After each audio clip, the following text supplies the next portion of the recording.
আসসালামু আলাইকুম রহমতুল্লাহি ওয়া বারাকাতুহু। প্রিয় ভাই ও বোন, আশা করি আপনারা সকলেই ভালো আছেন। আলহামদুলিল্লাহ, আল্লাহ সুবহানাহু ওয়া তাআলার অশেষ মেহেরবানিতে আমি অনেক ভালো আছি। প্রিয় ভাই ও বোন, আপনাদের মাঝে একটা বিনীত অনুরোধ, আপনারা এই ইসলামিক চ্যানেলে যা কিছু শিখবেন তা অপর ভাইয়ের মাঝে ছড়িয়ে দিবেন দিন কায়েমের উদ্দেশ্যে। রাসূলুল্লাহ সাল্লাল্লাহু আলাইহি সাল্লামের হাদিস, তিনি ইরশাদ ফরমায়েছেন, বাল্লিগু আন্নি ওয়ালাউ আয়া, তোমরা আমার পক্ষ হইতে যদি একটি বাণীও হয় তা জনসমাজের নিকট পৌঁছিয়া দাও। প্রিয় ভাই ও বোন, আজকে আপনাদেরকে যে বিষয়টা জানানো হবে তা থেকে আপনিও শিক্ষা নিন এবং অপরকেও শিক্ষা দিন। লজ্জা নয়, জানতে হবে, আপনি তাই শিখুন যা আপনার উপর জরুরি। তাই আর দেরি না করে আসুন জলদি করে জেনে নেই জাহান্নাম থেকে বাঁচার আমলগুলো, দোজখ থেকে মুক্তির আমল। আল্লাহ তাআলা জান্নাত ও জাহান্নাম সৃষ্টি করেছেন, উভয় ঠিকানার বিশদ বর্ণনা দিয়েছেন আমাদেরকে। এরপর আমাদেরকে বেকুব বানিয়ে ছেড়ে দেননি, বরং জান্নাতের রাস্তা আমাদেরকে দেখিয়েছেন, জাহান্নামের পথ বুঝিয়ে দিয়েছেন। কোনো পথ অবলম্বনের জন্য তিনি আমাদেরকে বাধ্য করেননি, তিনি আমাদেরকে নির্দেশনা দিয়েছেন, জানিয়েছেন, বুঝিয়েছেন, উৎসাহ দিয়েছেন এবং সতর্ক করেছেন, যাতে মানুষ ব্যতিক্রম করলে নিজেকেই ভৎসনা করে। কুফরই যেহেতু জাহান্নামে চিরস্থায়ী হওয়ার কারণ, কাজেই জাহান্নাম থেকে মুক্তি লাভ হবে ঈমান ও নেক আমল দ্বারা।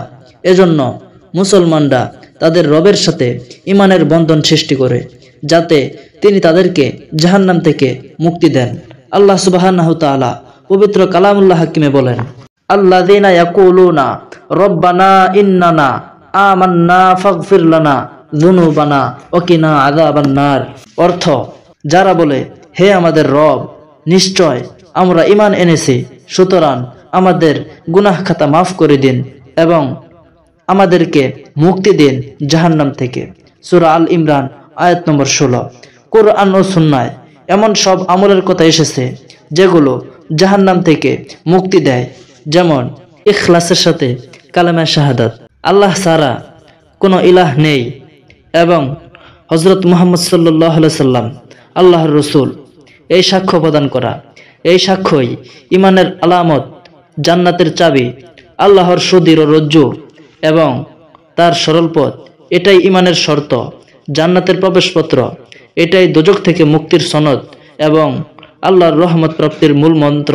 নবী আলাইহিস সালাতু ওয়াস সালাম বলেন, যে ব্যক্তি সাক্ষ্য দিবে যে আল্লাহ ছাড়া কোনো ইলাহ নেই এবং হযরত মুহাম্মদ সাল্লাল্লাহু আলাইহি সাল্লাম আল্লাহর রাসূল, আল্লাহ তার জন্য জাহান্নাম হারাম করে দিবেন। আল্লাহ ও তার রাসূলের ভালোবাসা, মহব্বত অন্তরের কাজ। এর মাধ্যমে বান্দা আল্লাহর খুব কাছাকাছি যেতে পারে। বান্দা যদি আল্লাহর মহব্বতের ক্ষেত্রে সাচ্চা হয়, তাহলে জান্নাতে আল্লাহর সাক্ষাৎ পাবে। যে ব্যক্তি আল্লাহ ও তার রাসূলকে ভালোবাসে, তার এই ভালোবাসা আল্লাহর আনুগত্য ও রাসূলের অনুসরণ করতে সাহায্য করে। এক ব্যক্তি নবী আলাইহিস সালাতু ওয়াস সালামকে প্রশ্ন করল, কিয়ামত কবে? নবীজি বললেন, তুমি এর জন্য কি প্রস্তুতি নিয়েছ?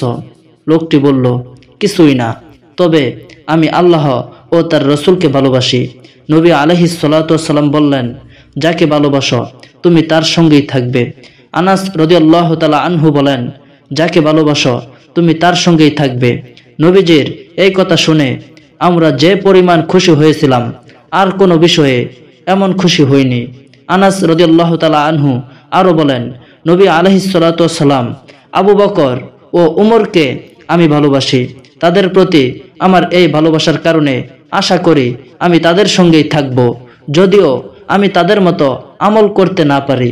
আল্লাহ সুবহানাহু ওয়া তাআলার কাছে লাখো ফরিয়াদ জানাই, আল্লাহ সুবহানাহু ওয়া তাআলা যেন আমাদের এই পৃথিবীতে সকল মুসলিম ভাইদেরকে ভালোবাসার জন্য তৌফিক দান করুক এবং হযরত মুহাম্মদ সাল্লাল্লাহু আলাইহি সাল্লামকে বেশির থেকে বেশি ভালোবাসার জন্য তৌফিক দান করুক।